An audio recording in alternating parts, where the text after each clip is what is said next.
MDH biryani મસાલા, પારંપરિક બિરયાનીનો અસલી સ્વાદ. असली मसाले सच सच MDH. આણંદની ઈશિતા હોસ્પિટલમાં આરોગ્ય વિભાગના દરોડા. હોસ્પિટલમાં કરાતું ગેરકાયદે ગર્ભ પરીક્ષણ ઝડપાયું. હોસ્પિટલમાં શંકાસ્પદ પ્રવૃત્તિઓ અંગે જાણતા કાર્યવાહી કરવામાં આવી. PNDT અધિનિયમનો ભંગ કરીને ગર્ભમાં લિંગની કરાતી હતી તપાસ. અધિકારીઓએ હોસ્પિટલમાંથી સોનોગ્રાફી મશીન કર્યું સીલ.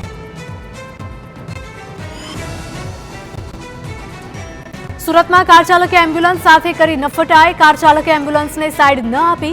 ભેસ્તાનથી ઊન વચ્ચેના BRTS રૂટમાં બની ઘટના. BRTS રૂટમાં શખ્સે બેદરકારીપૂર્વક કાર હંકારી. એમ્બ્યુલન્સે વારંવાર સાયરન વગાડ્યા છતાં કાર ચાલક બેદરકાર રહ્યો. પોલીસ આવા નબીરા સામે કાર્યવાહી કરે તેવી માંગ.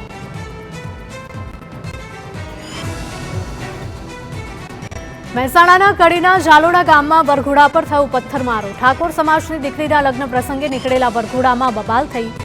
જમીનના વિવાદમાં પોલીસ ફરિયાદ કરાતા નારાજ થયેલા લોકોએ કર્યો હુમલો. ઘટનામાં 5 લોકોને પહોંચી સામાન્ય ઈજા. પોલીસે 15 લોકો સામે ગુનો નોંધી કાર્યવાહી હાથ ધરી. દાહોદના મનરેગા કૌભાંડમાં પ્રધાન બચુ ખાબડના પુત્રની ધરપકડ. પુત્ર બળવંત ખાબડની પોલીસે ધરપકડ કરી છે. TDO દર્શન પટેલને પણ પોલીસે ગિરફ્તમાં લીધો છે. બચુ ખાબડનો બીજો પુત્ર કિરણ ખાબડ હજુ પોલીસ પકડથી દૂર. પ્રધાન બચુ ખાબડના પુત્રની ધરપકડ થતા વિપક્ષે સરકારને ઘેરી. કોંગ્રેસ નેતા અમિત ચાવડાએ મનરેગા કૌભાંડની તપાસ માટે SIT તપાસની માંગ કરી. તેમણે કહ્યું કે પ્રધાનના પુત્રને જ કૌભાંડમાં સંડોવણી સામે આવી છે ત્યારે બાળ જ ચીબડા ગળે તેવી સ્થિતિ સર્જાઈ. સ્થળ પર કામ કર્યા વગર બારોબાર બિલની ચૂકવણી થઈ હોવાનો અમિત ચાવડાનો આક્ષેપ. અમદાવાદના ચંડોળામાં ડિમોલેશનની કાર્યવાહીના બીજા તબક્કાની ટૂંક સમયમાં થશે શરૂઆત. દબાણો દૂર કરવાના બીજા તબક્કા માટે માપણી કરવામાં આવી. મહાનગરપાલિકા અને DLR દ્વારા ખૂંટ લગાવવામાં આવ્યા છે. પ્રથમ ચરણમાં ખૂંટની અંદરના મકાનો તોડી પાડવામાં આવશે. બીજા ચરણમાં તળાવની આસપાસના ગેરકાયદે એકમો તોડાશે. ગીર સોમનાથમાં સિંહ પરિવાર રસ્તા પર પાણી પીતો હોય તેવો વિડીયો વાયરલ થયો.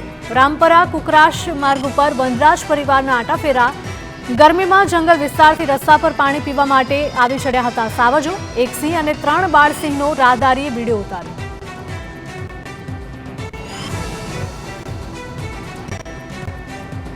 રાજ્યમાં આગામી અઠવાડિયા સુધી રહેશે માવઠાનું વાતાવરણ. દક્ષિણ ગુજરાત અને સૌરાષ્ટ્રમાં છૂટાછવાયા વરસાદની આગાહી છે. ઉત્તર પૂર્વ અરબ સાગરમાં સક્રિય થઈ સાયક્લોનિક સર્ક્યુલેશન સિસ્ટમ.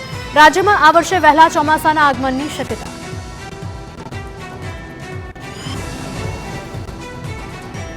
જૂનાગઢમાં વિવિધ લોક વિજ્ઞાનના આધારે હવામાનની આગાહી કરવામાં આવી. ચાલુ વર્ષે 12 થી 13 આની વરસાદ રહેવાનું અનુમાન. જૂનના પ્રથમ અને જુલાઈના બીજા સપ્તાહમાં વધુ વરસાદ રહેશે. જૂનાગઢ, જામનગર, અમરેલી, ગીર સોમનાથમાં પણ વરસાદનું પ્રમાણ વધુ રહેશે તો નવસારી, સુરત, વાપી અને વલસાડમાં પણ ભારે વરસાદની શક્યતા. વધુ વરસાદ સાથે તોફાની પવનો ફૂંકાવાની પણ સંભાવના. ચાલુ વર્ષે રાજ્યમાં અતિવૃષ્ટિની પણ શક્યતા. ખેડૂતો માટે ચોમાસું સામાન્ય રહેવાની આગાહી છે. ઓગસ્ટ અને સપ્ટેમ્બરમાં હળવો વરસાદ રહેશે જ્યારે સપ્ટેમ્બર મહિના બાદ વરસાદ ખેંચાશે.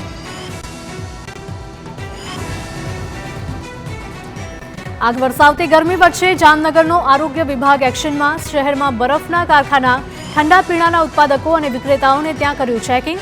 સફાઈ અને ગુણવત્તા બાબતે સૂચનો આપવામાં આવ્યા. ઉનાળા દરમિયાન આ પ્રકારની કામગીરી સતત ચાલુ રહેશે.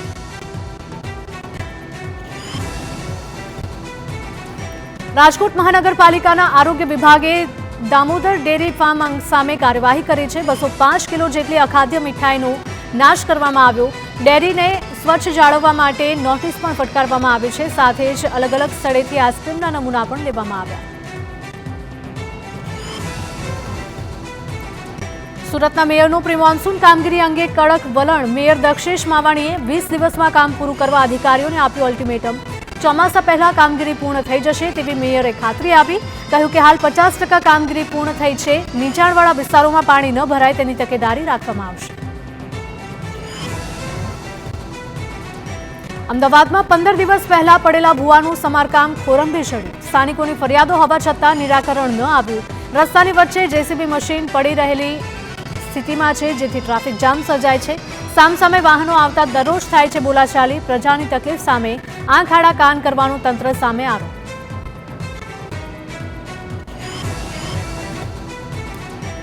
નવસારીમાં ઇમ્પોર્ટેડ ફ્રૂટના વેપારીએ તુર્કીના 13 મણ સફરજનનો નાશ કર્યો. વેપારીએ તુર્કીના સફરજનને કચરાપેટીમાં નાખી દર્શાવ્યો વિરોધ. ભારત પાકિસ્તાન તણાવમાં તુર્કીએ પાકિસ્તાનની મદદ કરતા ભારતીયોમાં છે રોષ. આગામી સમયમાં પણ તુર્કીના સફરજનના બહિષ્કારનો નિર્ણય.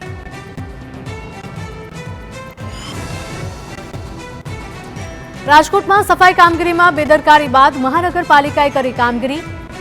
વિતરાક સોસાયટીમાં જામ્યું હતું ગંદકીનું સામ્રાજ્ય. સફાઈ માટે જૈન સમાજના મહાસતીજી ઉપવાસ પર ઉતર્યા હતા.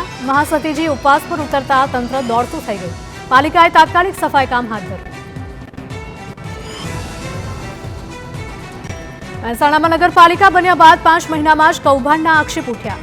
બાગ બગીચાઓના લાઇટ બિલ નિભાવવાની કરતી એજન્સીએ ભરવાના હોવા છતાં પાલિકા ભરતી હોવાનો વિપક્ષનો આક્ષેપ છે. વિપક્ષે આ મામલે કરી તપાસની માંગ.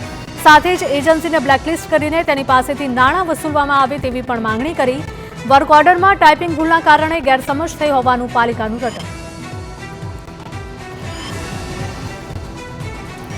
સુરેન્દ્રનગરના દુધરેજની નર્મદા કેનાલ પર આવેલા બ્રિજ પર પડ્યું 10 ફૂટનું ગાબડું. સુરેન્દ્રનગર કચ્છ હાઈવેને જોડતા બ્રિજ પર ભંગાણ સર્જાતા વાહન ચાલકોને હાલાકી. પુલ એક તરફથી અવરજવર માટે બંધ કરવામાં આવ્યો. એક જ વર્ષમાં બ્રિજ પર 3 વખત પડ્યા હતા ગાબડા. ઘટનાની જાણ થતાં તાત્કાલિક સમારકામ હાથ ધરાયું.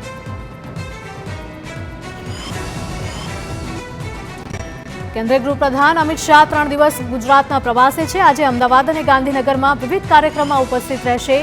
કોલવાડા તળાવ, વાવોલ પીએચસી સેન્ટર અને હાઉસિંગ પ્રોજેક્ટનું કરશે લોકાર્પણ. આવતીકાલે મહેસાણામાં અને અમદાવાદમાં વિવિધ કાર્યક્રમોમાં ભાગ લેશે અને ઉદ્ઘાટનો કરશે. ગુજરાત યુનિવર્સિટીમાં નેક કામગીરી બદલ 50 લાખની લાગણીના વિવાદમાં રાજ્યપાલે શિક્ષણ વિભાગને આપ્યા તપાસના આદેશ. એનએસયુઆઈ રાજ્યપાલને પત્ર લખીને કરી હતી ફરિયાદ. ગુજરાત યુનિવર્સિટીના વિદ્યાર્થીઓના રૂપિયા ઇનામમાં અપાયાનો આક્ષેપ છે. યોગ્ય તપાસ કરીને પૈસા પરત લેવા માંગ કરી. જામનગરમાં નડતરરૂપ બાંધકામ પર પ્રશાસનનું બુલડોઝર ચાલ્યું. મોમાઈનગર વિસ્તારમાં 3 મકાન તોડી પડાયા. વરસાદી પાણીના નિકાલમાં બાધારૂપ બનતા દબાણો હટાવાયા. વરસાદી પાણી ન ભરાય તે માટે પાલિકાએ કરી કાર્યવાહી. અંદાજે 2000 ફૂટની જગ્યા કરાઈ ખુલ્લી.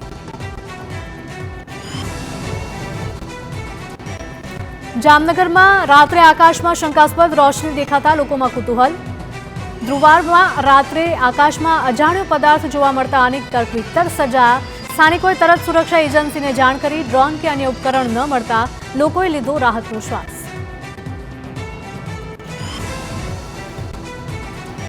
સુરતમાં સાયલન્ટ ઝોનની જમીનના કૌભાંડમાં સિટી સર્વે સુપ્રિન્ટેન્ડન્ટ અનંત પટેલની ધરપકડ. સીઆઈડીએ મહારાષ્ટ્રના પુણેથી આરોપીને ઝડપી પાડ્યો. અનંત પટેલની ધરપકડ બાદ અનેક ખુલાસા થવાની સંભાવના. બોગસ પ્રોપર્ટી કાર્ડ બનાવવામાં અનંત પટેલની મહત્વની ભૂમિકા.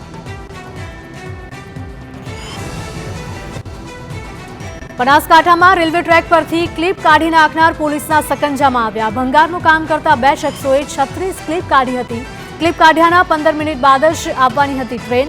પેટ્રોલિંગ ટીમે તપાસ કરતા મોટી દુર્ઘટના ટળી હતી. પાલનપુર પોલીસે બંને શખ્સ સામે કાર્યવાહી હાથ ધરી. વડોદરાના પાદરામાં દેશ વિરુદ્ધ પોસ્ટ કરનારા શખ્સની ધરપકડ. શખ્સે સેના અને પીએમ વિરુદ્ધ કરી હતી પોસ્ટ. પોસ્ટમાં પાકિસ્તાનના ગુણગાન ગાઈને ભારતને નીચું બતાવવાનો કર્યો હતો પ્રયાસ. આરોપી સિદ્દીકી મલિકની પોલીસે કરી ધરપકડ.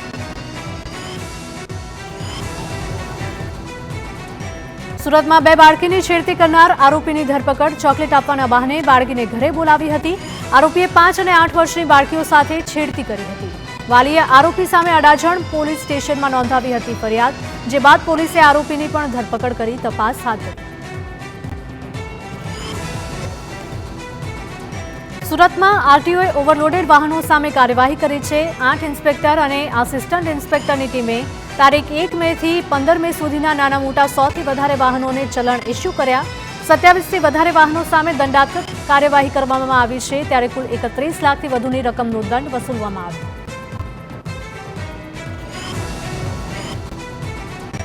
સુરેન્દ્રનગરના મૂડીના મામલતદારે દુધઈ સડલા ગામે દરોડો પાડી ખનીજ ચોરી ઝડપી પાડી.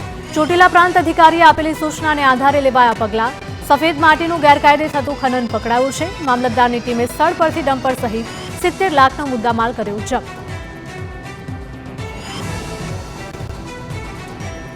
સુરતમાં 5 બંગાળી કારીગરો 16 લાખ રૂપિયાનું સોનું લઈને થયા ફરાર. તમામ કારીગરો દાગીના બનાવવાનું કામ કરતા હતા. નાણાવટના જયેશ જ્વેલર્સમાં બન્યો બનાવ. ત્યારે ટ્રેનમાં બેસીને કોલકાતા પહોંચે તે પહેલા જ પોલીસ કોલકાતા પહોંચી.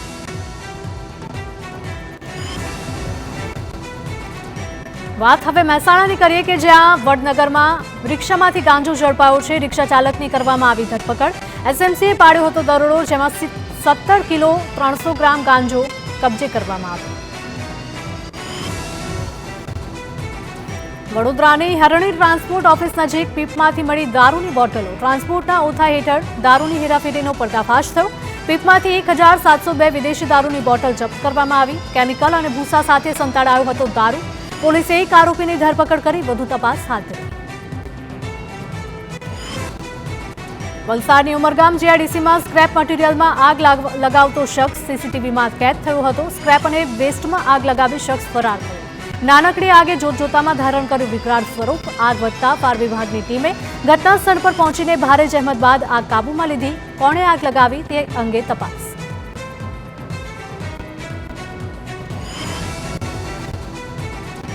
મુંબઈમાં છવાયો ચોમાસા જેવો માહોલ. સાઉથ મુંબઈના કોલાબા, મરીન લાઇન, બાંદ્રામાં વરસ્યો વરસાદ.